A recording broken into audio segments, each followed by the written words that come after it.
Barşаңызға қайырлы күн достар. Сіздермен Қаламқас каналыма қош келдіңіздер. Бүгін сіздерге пешті қажет етпейтін, өте жылдам дайын болатын торттың рецептімен бөлісемін, яғни табада пісетін торттың рецепті. Үйде бар заттардан жасалынады, өте тез дайын болады. Бізге қажетті заттар жұмыртқа, ұн қопсытқыш, какао қажет, сүт қажет, сұйық май, қант қажет, керегіңше ұн қажет. Барлық ингредиенттердің мөлшерін осы видеоның астында описание бөліміне жазып қоямын. Енді алдымен 3 жұмыртқамызды жарып ыдысымызға саламыз.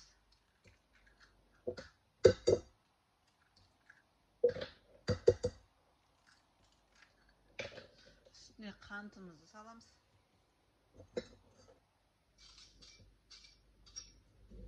Жақсылап венчиктің көмегімен араластырып аламыз.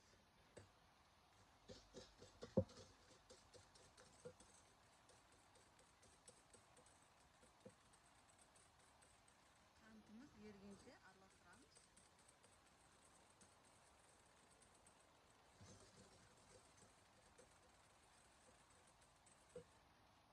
Араластырып болдық. Үстіне сұйық майымызды құямыз. Сүтімізді құямыз. Жақсылап тағы да араластырып аламыз.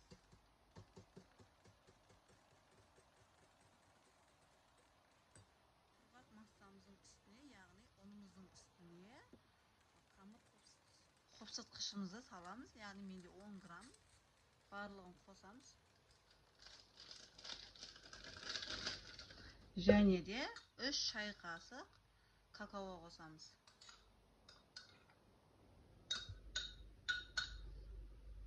Құрғақ ингредиенттердің барлығын араластырып, массамызға аз-аздан сала отыра араластырып шығамыз.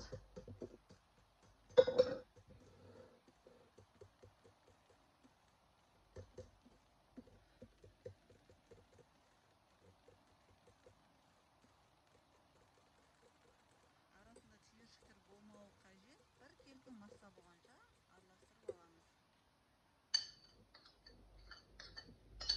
Ұнның барлығын бірден самаймыз, себебі арасында іртік болып қалады және де бірден қою болып қалады.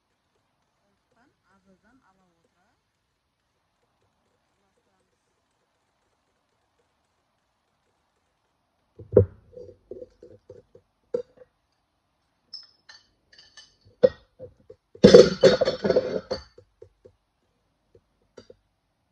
Массамыз дайын болып шықты. Мінекей осындай біркелкі масса болды.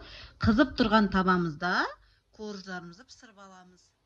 Арнайы осындай пиалама бір ыдысты дайындап қойыңыздар, себебі бірдей корждар шығу үшін осылай бөліп аламыз.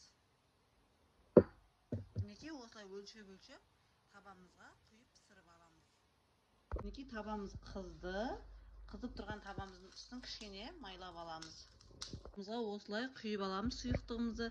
Кішкене бетін жауып, орташа отта қақпағын жауып 5 минутта корждарымызды осылай пісіреміз. Пісті дегенде осылай беттері тесік болып шығады. Сол кезде келесі бетіне аударамыз. Келесі бетін аудардық. Енді кішкене бетін жауып 5 минутқа қойып қоямыз. Сонда толық піседі корждарымыз. Мінекей корждарымызды пісіріп алдық. Осылай болып шықты. Өте жұқа жұмсақ болып шығады. Енді кремін дайындаймыз. Креміне қажет заттар осындай дүкеннің қаймағы 20%-тен жоғары болса болды. Және де қойытылған сүт сгущенка қажет. Қанша мөлшерді қосатынымызды осы видеоның астында описание бөліміне жазып қоямын. Қанттың қажеті жоқ. Қаймақпен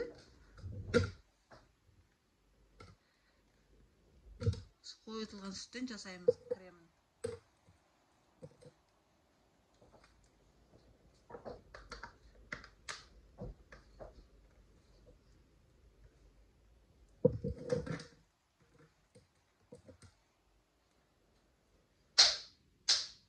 Венчиктің көмегімен араластырып аламыз.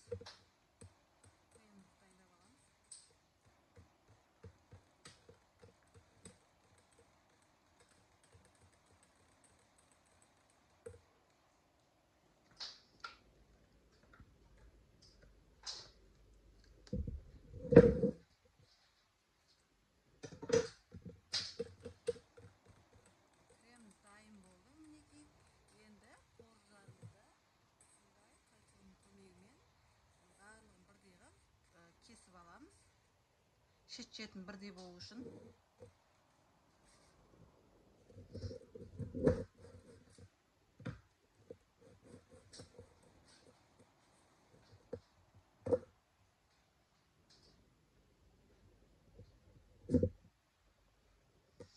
Осылай барлығын бірдей қылып кесіп аламыз.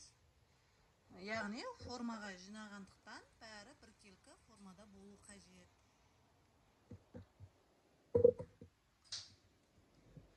Мінекей астымызға осылай тарелкамызды қойып, яғни кез келген затымызды қойып, кальцонымызды үстіне қойып, қуырдарымызды жинап шығамыз. Бір қасық крем салып, осылай жайып, біркелкі жайып шығамыз.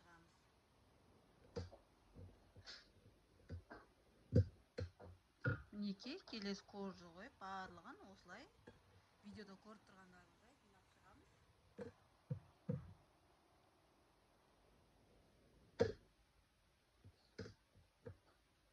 Бетімізді жинап болдық. Осылай шықты, өте керемет болып.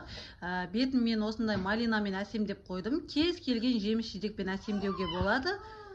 Немесе бір қоржы артық пісіріп, бетіне шашып қоюға да болады. Енді 2 сағатқа тоңазытқышқа жібереміз. 2 сағаттан кейін алып сіздерге кесіп көрсетемін.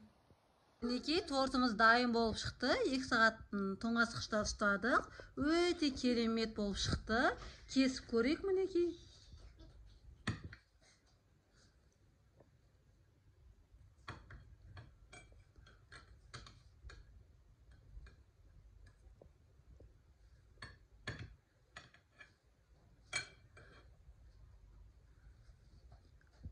Осылай шықты арасы.